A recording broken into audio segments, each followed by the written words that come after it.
The Jason Miller, woo-hoo-hoo-hoo. It works, man. They gobble every once in a while. Let's hear it. No. Yeah, let's hear it. Here you go. I mean, we're talking about screen door slamming, turkeys gobbling. Yep. Truck door slams, turkey gobbles. A donkey. A donkey, a hawk, Canadian geese, peacocks. And y'all are picking on me about hollering when all that other stuff can make a turkey gobble. They're not gobbling, they're probably laughing. I don't care as long as I know where it's at. Tells you where they are. That's exactly right. Well, why didn't you do it this morning? But I let nature do its job, man.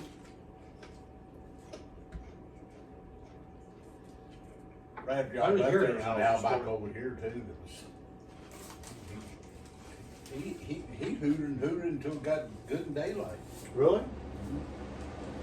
I didn't hear any owls this morning. I didn't. I don't think they did yesterday. You got too excited about the turkey. The turkey gobbled early, We heard an owl hoot. and I don't think we heard anything but that turkey after that. I mean, just you sort of get that tunnel vision. Mm-hmm. I want to tell you And something. then when we got up on him and found out, realized we were probably about 75 yards of him, I mean, that's the only thing we focused on. Between that turkey, setting up on that one, then the one that when you got excited and said, hey, you guys need to set up. That one today, both of them were fun. That was fun. Well, when they gobbled that time, I think both of them kind of like gobbled at the same time. Right. And it sounded like they had come across the river. Right. When in reality they didn't. But that's when they was working out their differences there. They got the fighting. Which I'd never heard that before. Yeah, I mean, I was That was kinda hoping, I was hoping that you all could hear the, with them, going at each other. Yeah, because that's not something you hear a ton. Right. But yeah, I got excited there because I'm like, whoa, them rascals. But see, a turkey will do that. A turkey will, that classic turkey that we all want, that 2-year-old that wants to die, right? We've been talking about that all weekend. But an old turkey, a lot of times, he'll gobble a few times, and he'll get quiet, and he'll catch you off guard. The next thing you know, he gobbles, and he might be 50 yards from you. And then there you are scrambling. I actually thought that was what was happening this morning, and I was hoping that was going to be the scenario, because a lot of times they'll get quiet on you.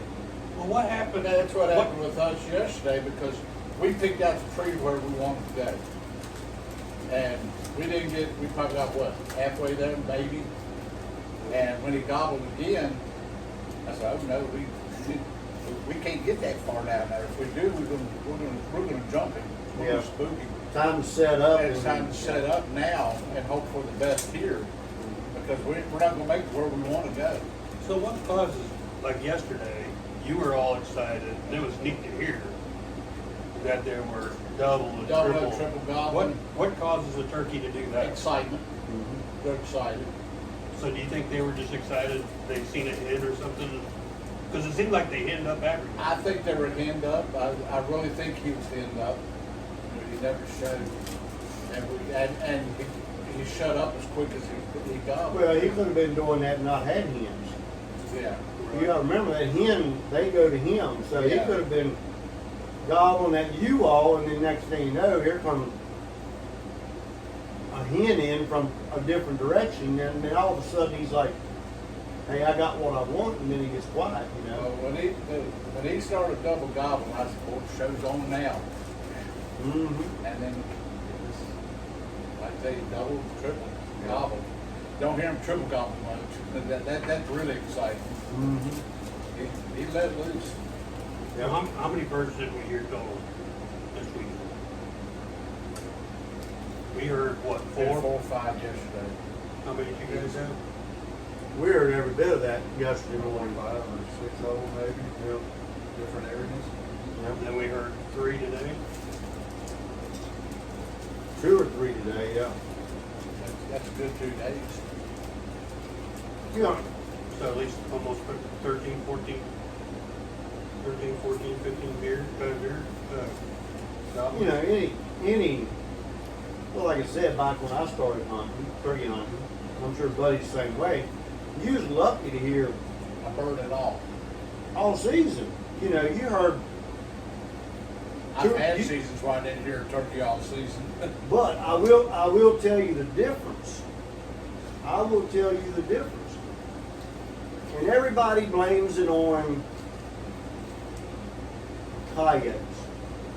And I'm not saying coyotes don't affect turkey's gobbling. But when I was younger, it was nothing for a turkey to gobble 100, 150, 200 times. Now that's something to hear. So it's breaking daylight. He starts gobbling. And I'm telling you, before he flies out, he gobbles 100, 150 times. And I think it was because it wasn't as many turkeys. And them rascals had to gobble and had to put on a show to attract those hens. Then the turkey population exploded and got better because of the NWTF restocking and all of that stuff. Habitat got better. Game laws changed to where you couldn't harvest as many turkeys. And I think turkeys don't have to work as hard now to find hens. Yeah, And but you said- I think that's why they don't gobble as much. You guys said when you were younger, you may go a whole season without hearing a bird. No, I mean, I'd hear birds, but you wouldn't. We just said, we heard 5 or 6. You all heard, About 5. and we heard different birds. But I'm talking about when you were younger. You said you may not hear a bird all year. But when you did, they gobbled Yeah. a lot. Okay. One Yeah. bird gobbled it. So why is it now they're more vocal versus there? There they No, gobbled no. they They're gobbled not a more lot vocal, they're once. They're not. competing now. They're not more vocal. Or you hear, why do you hear more birds now than you did then? We got more birds. That's what birds. Okay, okay. Yeah. That's So- where, that's where you were going. So what I'm trying to say is, you know, we heard 8 different birds yesterday. 8 different birds on, let's say, 1,000 acres. When I was younger, you know, I might hunt 4, 5, 6 days, and then all of a sudden I hear a bird. One bird, but he gobbled 50, 60, 100, 150 times. And that's when you started running the gun and too. Because Yeah. when you heard that one bird, you got excited. And you, You went to him. yeah. You know what I mean? Yeah, You I know, understand that. and a lot of people, you know, and I could be totally wrong, but my theory is those birds gobbled more then because there wasn't as many turkeys and they had to do more work to attract. And when they flew off, they kept gobbling. And they still gobble today because now the competition's different. You know, turkeys fly off now, they shut up because they already got hens. Yeah. You know, that's my theory. That's the one thing I wish I would have heard was the fly down. That I have not heard. You gotta be on them to hear it fly down. You gotta be close. But it's a sound you'll never forget, that's for sure. Yeah. When they fly down, it makes a right. Those big wings make a huge right. I mean, it was neat. I seen the bird, not flying down, but gliding across the ditch on the way here yesterday. Mm-hmm. That was cool to see. I've never seen a turkey gliding like that. I watched one come off opposite hilltop of me after my brother-in-law shot it one time. I mean, he flew right over me. I could have gone do something. Yeah. I mean, and he had enough beer that you could see hanging as he was gliding coming down. But I mean, they can glide a long, long ways. They don't fly a real long way. You know, they'd soon run as to fly. And they can run. They can flat run. You think a deer can run, watch a turkey run. I'll tell you this, and Mike experienced it too, during his fall hunt. You can have turkeys scratching and feeding along, right?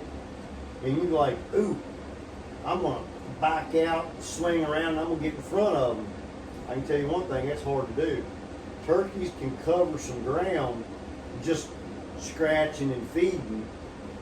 You know what I mean? Yeah, I watched them, not this past fall, but the fall before, up on that ridge across from the clubhouse, right?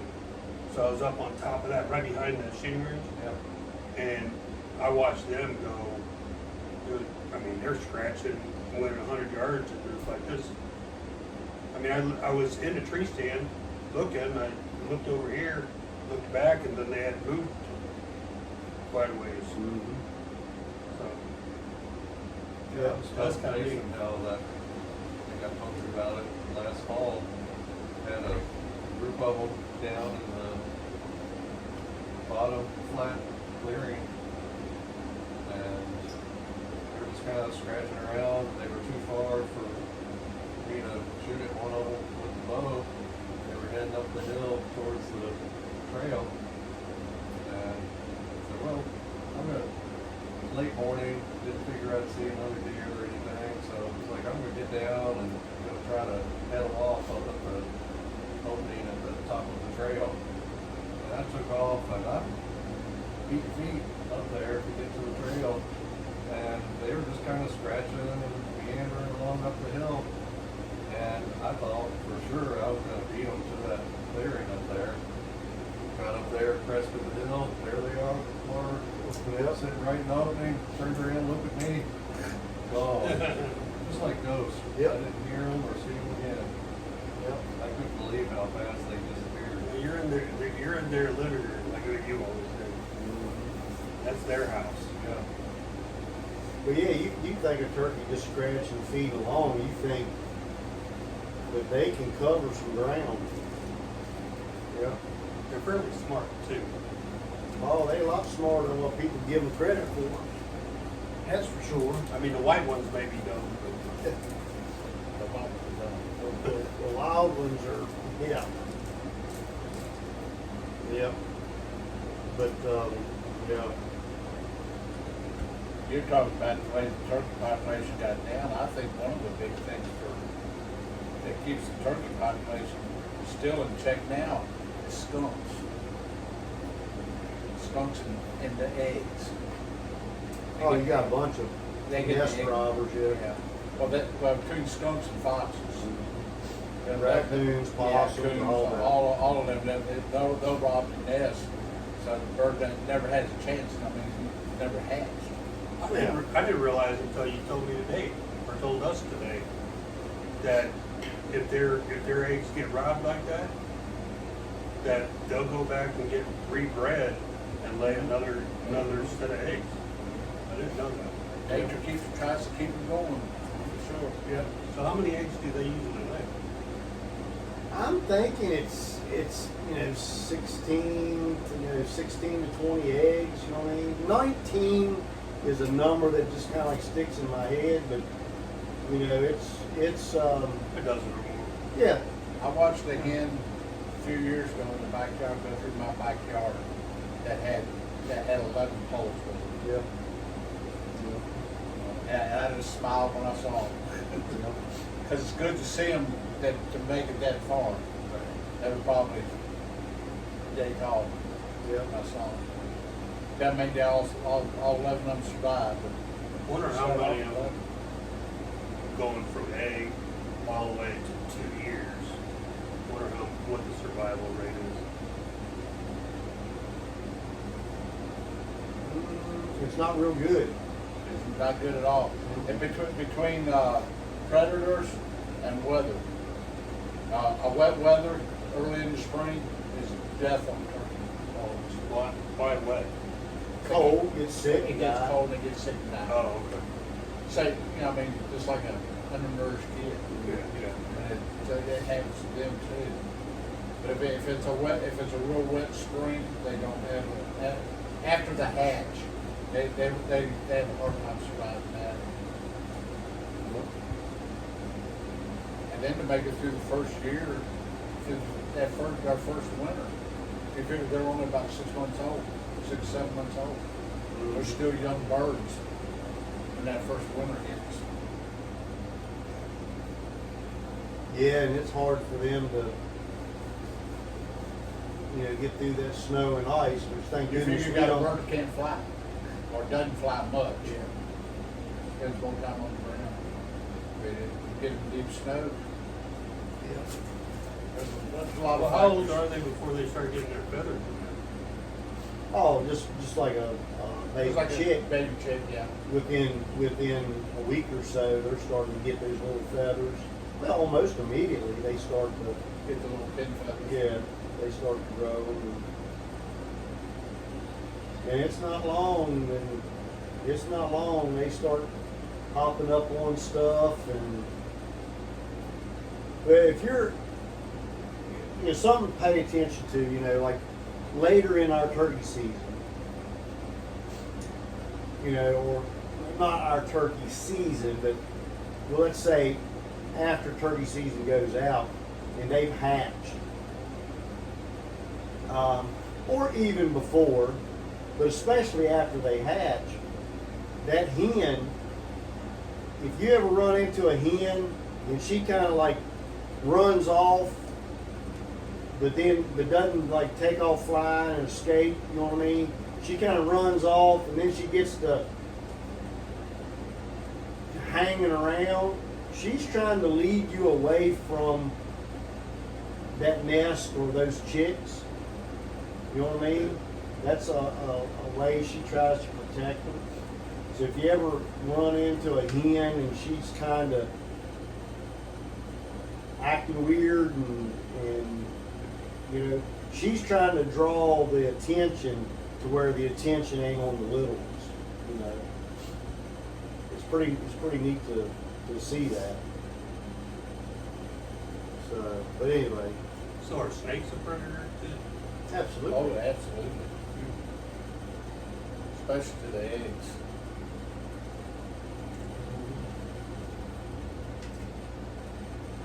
We've had some, some record turkey harvest years the past couple of years. We've had really, really good harvests. And, we've had some mild springs, and so that contributes to that. But it's about time, though, that it's going to drop off a little bit, because it just does that periodically. But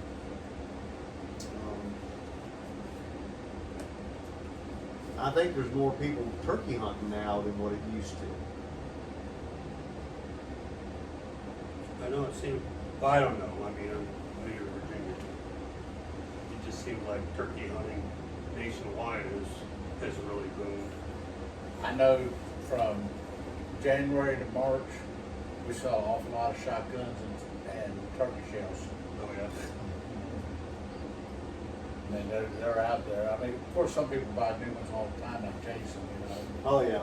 He just got to have the new one. Just gotta have a new one. Something different. It's gotta have a new one. Yeah. But no, I mean, I think our hunt was good. Yeah. Yeah, very good. We all heard birds. We had, number one, we all went out. We came back safe. We had a good time. Yep. In an area that most of us haven't hunted. I mean, at least 3 of the 4 of us has never hunted this, and you've only hunted it once. Well, once for deer and once for turkey, spring turkey. So 2 different And you times actually of the year. you hunted opposite areas that you hunted, right? You hunted new areas this time? Yes, new areas.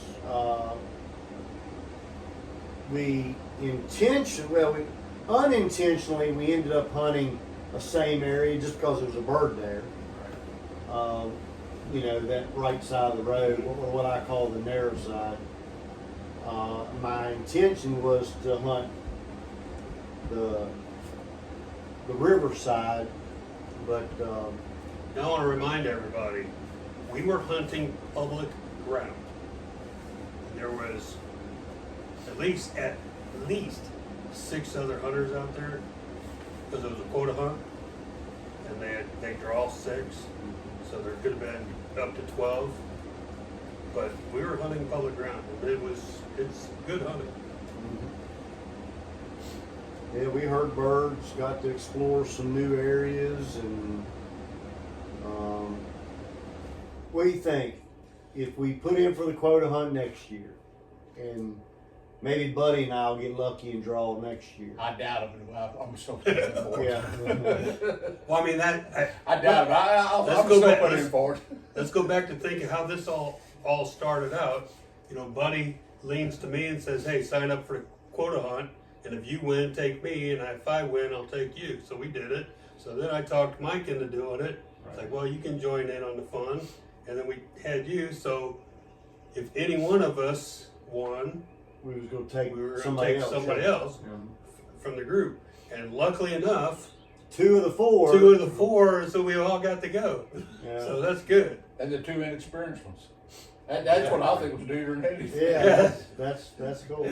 Inexperienced, nothing. Let's say no experience. At least on my side. But yeah, it was enjoyable. I'm just waiting for my elk hunt tag now.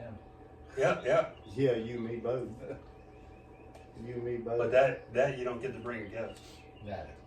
No, but what I was saying, if we put in for next year, and if somebody gets drawn, we got a much better chance. Oh, yeah. Because we know the area now. We know the area better. Yeah, exactly. And I'm telling you, and this is a tip for any turkey hunter, the better you know the property, look out. Because in my opinion, personal opinion, knowing the lay of the land is more important than running a call. And that's I can probably see true that in any now. kind of hunting, not only turkey hunting, but Yeah. deer hunting. But especially turkey hunting, Yeah. because if you know where they're roosting, and you know where they're hanging out, or when they fly off a roost, which direction are they going? By golly, that you, because I wasn't with you all yesterday. Mike and I wasn't with you all yesterday. So first thing I'm asking Bob this morning is, which way did turkey go? Well, he went that way. Like I say, he went away from us. Then that's where we're going, and that's what we did. We went down and got over into that other field, because if he went that way the morning before, turkeys do turkey things, but it's a good chance that he's going to go back that direction again, because There's something over there he wanted. well, maybe that's a strut zone, or maybe that's where he's feeds, or whatever the scenario is. So, heck yeah.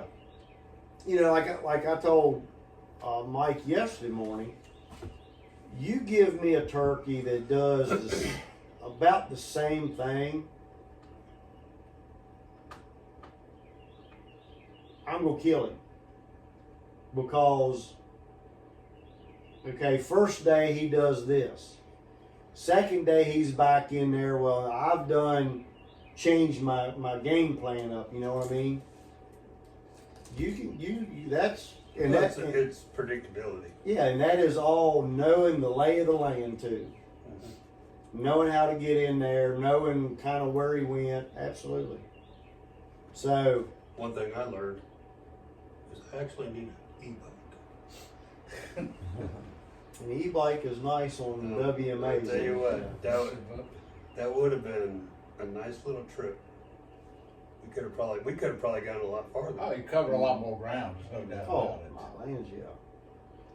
And turkey hunting is all about especially trying to find a bird, is all about covering ground. Absolutely.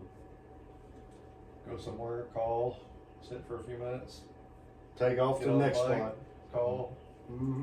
go stop somewhere for a few minutes, call again. Circle right back around what Jason was talking about earlier, the fellas drive up the roads, call, hop back in the truck and go down the road a little bit Oh, further, yeah, call absolutely. again. Absolutely. That's how they hunt that public ground, covering ground. Just like I've been saying all weekend. Out there somewhere is that 2-year-old bird that wants to die. And it's the truth, you know. I mean, there's a bird somewhere. I mean, you can, just like my brother didn't hear a bird one this morning. You know, and we heard 2 or 3. Somewhere else, somebody ran into one of those 2-year-olds that wanted to die. And there was nothing they could do wrong, you know what I mean? They were just in the right spot at the right time, and that bird was ready. And here he comes, you know. That's that classic hunt that everybody wants to be a part of. So yeah. I want to see that bird come gliding in and then come running towards that decoy with his neck like this. Shoot me. Oh, it'll happen. You hunt long enough, you'll find that bird. There's no doubt about it. I think I am going to get a pair of that leafy suit. Well, Only because I was dying. I was hot. yeah. Well, like, I've experienced it multiple times, and that's what keeps me motivated. For you all, y'all are like, oh my God, here we go again. We're going to go to the next ridge or whatever. But for me, No, that was just me, not mine. well, but, Mike's still young. you know, but for me, I've experienced that 10:30 bird. I've experienced that 11 o'clock bird that the hens have left, and now he starts to gobble again, and that's a killable bird, you know.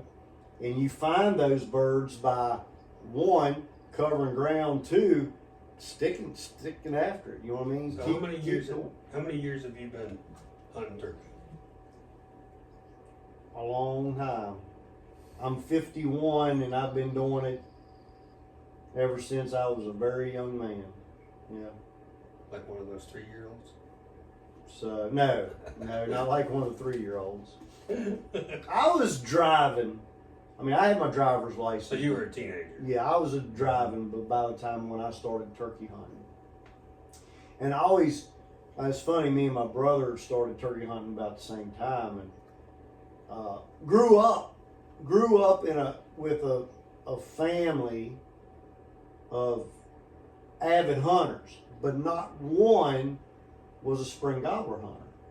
Your dad Nope. didn't. Nope. I thought your dad was a turkey hunter. He was 70. He was 70 years old before he killed his first spring gobbler. Oh, really? Yeah. But There's hope for you, Bob. But he was a bear hunter and a deer hunter. I'm avid hunter, avid outdoorsman. We just Just didn't do the turkey. So yeah, so me and my brother, I'm the youngest of 3 brothers, and me and my middle brother, we were like, I'll tell you how we got started. We watched a night and hail turkey hunting video, VHS, slide in the VCR, and Hope it didn't eat the tape. Yep, and we watched Harold Knight and David Hale turkey hunting between the lakes in Kentucky. And Harold used a tube call, a round plastic bottle or a little round plastic, and had latex over it. And you stick it up against your lip. You know, you yelp on it. Yelp, yelp, yelp. You'd even gobble on it, you know. And I'm like, man. So I made tube calls out of pill bottles. I know, buddy. Film canisters, what I used to use. Well, film canisters and pill bottles. The first tube call I ever made was, and we're all three old enough, probably Mike's old enough to remember the pill bottles years ago just had a snap-on cap. It wasn't none of this child safety lock stuff. And so you cut a half moon shape in that cap, and you cut a non-lubricated condom, and you stretched over the top of that thing, and you snapped that cap on there, and you know, you made yourself a tube call. So we started I made tube calls, and we started turkey hunting. And I think the first turkey I ever killed was with that tube call, and then I got into the push pulls. You know. I showed Bob. That one that you've got is Yeah. kind of cool. Have you ever seen the egg? It's called the egg. Yep, I And have. it straps to your shotgun. And you pull the and string. pull the string. Yeah. So that's I got gadgets. so that's how I got started. Me and my brother, and we went out not having a clue what we were doing. We just knew that turkeys gobbled in the morning, and you yelp to them, and they were supposed to come running in, and you shoot them in the head, right? So that's what we did. We hunted all national forest, public land, and you know, that first bird, man, that first bird that you harvest, and I mean, you're hooked for life. I mean, and to this day, spring turkey hunting is my favorite type of hunting, style of hunting ever. You know what I mean? So I'll be crippled, dead, and gone, you know, before I give it up. You know what I mean? It's just my favorite style of hunting. How long have you been turkey? I've been hunting hard for about 30 years, a little better than 30 years, about 34 years. I hunted just a little bit before I went in the Army when I was still a youngster. I spent 20 years traveling around the world. And turkey hunting really wasn't big in a lot of places I've been. I mean, I deer hunted everywhere I was. Of course, I spent time in North Carolina, had better hunting. Georgia had great hunting for deer, but there wasn't that many turkeys. And then Illinois, hunted up there one time. Julie tagging on thing, she was tag glass and tag. I had to watch this 175-inch deer walk by me all day. That hurt your feelings. Yeah. So you started really turkey hunting about the same time that he started turkey hunting. Yeah. A little bit different in age. Yeah, when I retired in '93 and moved back to this area, I used the same thing you did. Lived at 870. Yeah. You know, that's what I used my turkey in. What was your first turkey gun? My first dedicated turkey gun was a Stevens single shot 10 gauge. Because back then, there wasn't no 3.5 inch 12 gauge. 12 gauge, right. And there wasn't heavy shot, there wasn't TSS like we got today. It was all number 4s, number 5s, number 6 lead.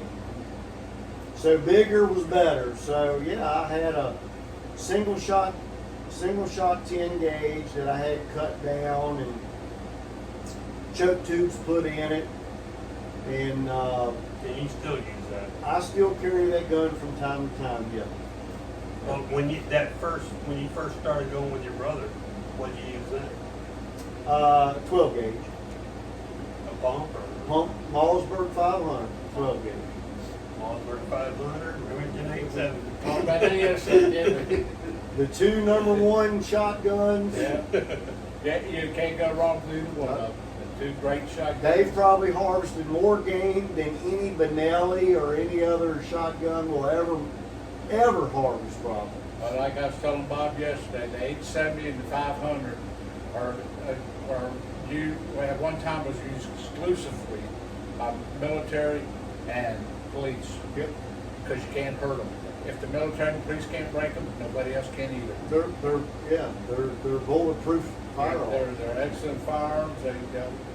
That they work when you shoot, when you pull the trigger, you can't beat them. I'm glad Remington's got their stuff back together, They do. where they can have that done. Yeah. And then I went from a single shot 10 gauge to a double barrel. Still 10? Still a 10. It was an old side-by-side Churchill, Spanish-made gun, I I believe. bet you didn't want to touch both them triggers off. I was gonna say, Well, just the weight of that thing. That thing probably weighs 14 pounds, probably. Yeah. It's just so heavy. Still got that gun. Still turkey hunt with it every once in a while. you run and gun with that one? I have, yes. Back when you were younger? And then I went to a Remington SP10, auto loading, 10 gauge, mossy oak camo, thumb hole stock, dedicated turkey gun. But again, this all happened before the birth of tungsten. So we were still throwing lead downrange, so bigger was better. And today I carried a 28 gauge, a sub gauge. I carried 14. Yep. And you had a 28, Right. a 20. 20. So I'm the only real man here. You was lugging around the old Look 870. at that 870 around. 12 gauge. And there's nothing wrong with that, you know what I mean? It's just, Well, I bought 2 guns down with me, 'cause I got the 410, but I also got the Carl's Daily semi-automatic 1 gauge. Now I had back down to 3-inch shells. I was right to get that 3.5 bucks a little bit too much. I've gone to 3-inch.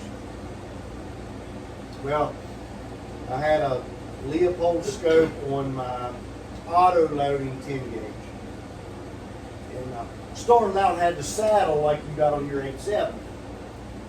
Well, I put that saddle on there and shoot that. I don't know, killed a turkey with it, and that scope busted me between the eyes, cut me open.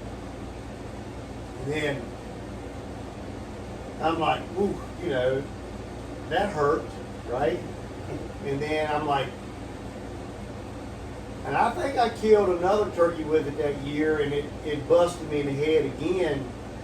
And so I'm like, it's got to be that saddle, right? So I actually took it to a gunsmith, and I actually had him drill and tap the receiver, and so now it mounts directly just like Like a rifle. a rifle. And I thought, well, that's going to help. Got busted in the head again. So, I think that was about the time I asked him if when he was going to learn. I come down here for one of the events and had a big goose egg and a big half moon cut there between my eyes. But anyway, so I'm going to put a reflex on it. On the 10 gauge? Yeah, I'm going to have to just because. Now that you kind of sold on somewhat on reflexes? I don't know if I'm sold on them, but I'm getting too old to get banged in the forehead with scopes. Every time you squeeze the trigger. Yeah, and that hurts. So, yeah, so I'm gonna, I think I'm gonna put that reflex on there. And I can't give up my 10 gauges, not yet. I've owned them forever. It's kind of like a Ford Chevrolet thing, right? You know what I mean? As long as I'm able to carry one around and handle the recoil, I probably will.